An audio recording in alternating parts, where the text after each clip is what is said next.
Pak Supriyansa, publik juga ingin tahu belasan jam Komisi Hukum, RDP dengan Kapolri ini apakah memang sumbernya masih simpang siur soal kejadian di Magelang atau ada simpulan sebenarnya Pak?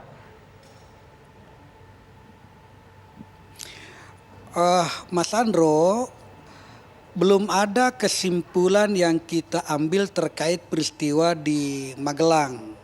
Kenapa? Karena informasi di Magelang itu baru disampaikan oleh Pak Kapolri bahwa ada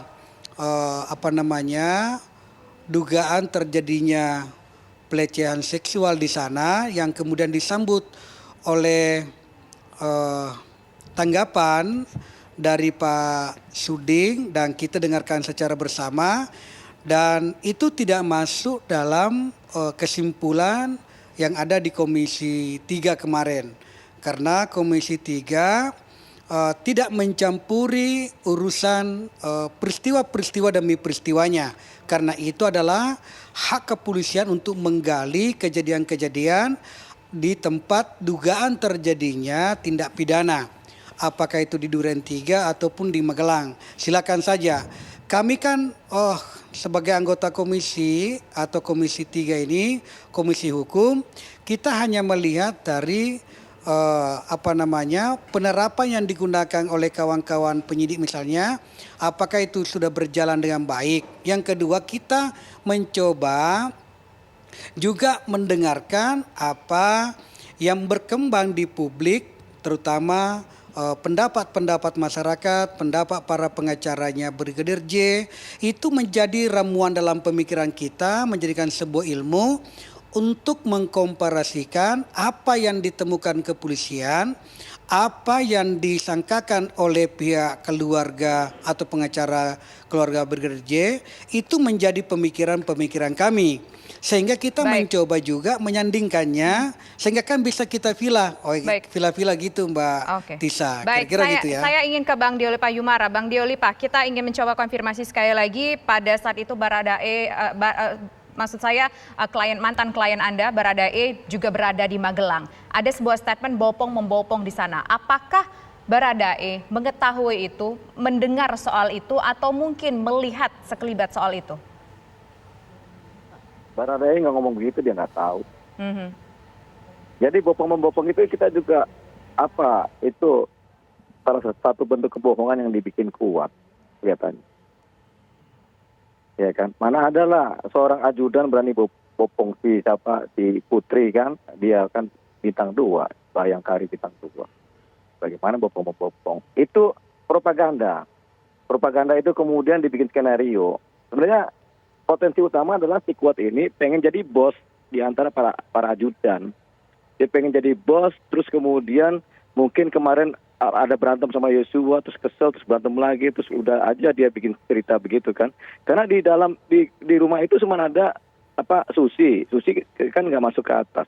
Cuma ada Putri, cuma ada Yosua dan Kuat, cuma bertiga. Begitu. Jadi kan Yosuanya meninggal. Yosua meninggal kan jadi saksi. Mau cari motif apa? Motif apapun yang dibikin ada bopong-membopong menjadi tidak terbukti. Karena baik Putri maupun si Kuat adalah tersangka. Mana bisa tersangka kemudian keterangannya didengar sebagai suatu cerita menjadi dasar motif pembuktian. Apalagi Sambo tersangka. Kan 3. Rizky juga tersangka. Mana bisa mereka kemudian menceritakan suatu keadaan yang seolah-olah benar. Kalau mereka sendiri adalah dipersangkakan suatu kejahatan. Ya kan? Baik, kita dapat poin. Kesimpulannya tidak ada itu. Ya sudah, kita ikut aja. Memang nggak ada. Baik Bang Diolipa. Kalau analisa psikologis tinggal si Kuat aja ngaco-ngaco. Bagaimana versi Bang Martin Lukas? Bang Martin. Ya, Bang Andromeda. Jadi gini ya. Kuat ya, si orang psikopat ini bilang bahwa Joshua menggendong ibu tanggal 4. Ya. Lalu tanggal 7 katanya ada di kamar. Orang mana yang sudah digendong masih mau berduaan di kamar? Itu kejanggalan pertama. Yang kedua, Joshua itu nyetrika pakaian anak-anaknya Bu Putri. Sudah sampai segitu diberikan kepercayaannya. Jadi itu semua omong kosong lah saya bilang. Nah, terkait perkara ini ya, Bu Putri kan nanti hadir itu selain jadi tersangka atau terdakwa, beliau ini juga menjadi saksi mahkota. Kalau saya lihat dari berkas yang sudah dilimpahkan hari Jumat, P21 tahap 1, Bu Putri ini dipisah berkasnya. Ya. Sekarang semua tuduhan sudah mulai mengerucut ke arah 340 dan 338. Tidak ada cara lain buat Ibu Putri dalam rangka meringankan hukumannya, dalam rangka beliau jika masih ingin melihat anaknya yang masih kecil umur 1,5 tahun tumbuh dewasa, adalah salah satunya cara dengan memberikan keterangan yang sejujur-jujurnya. Berbohong ataupun melakukan rekayasa untuk menutupi suatu motif ataupun membuat kabur perkara, itu tujuannya tidak baik.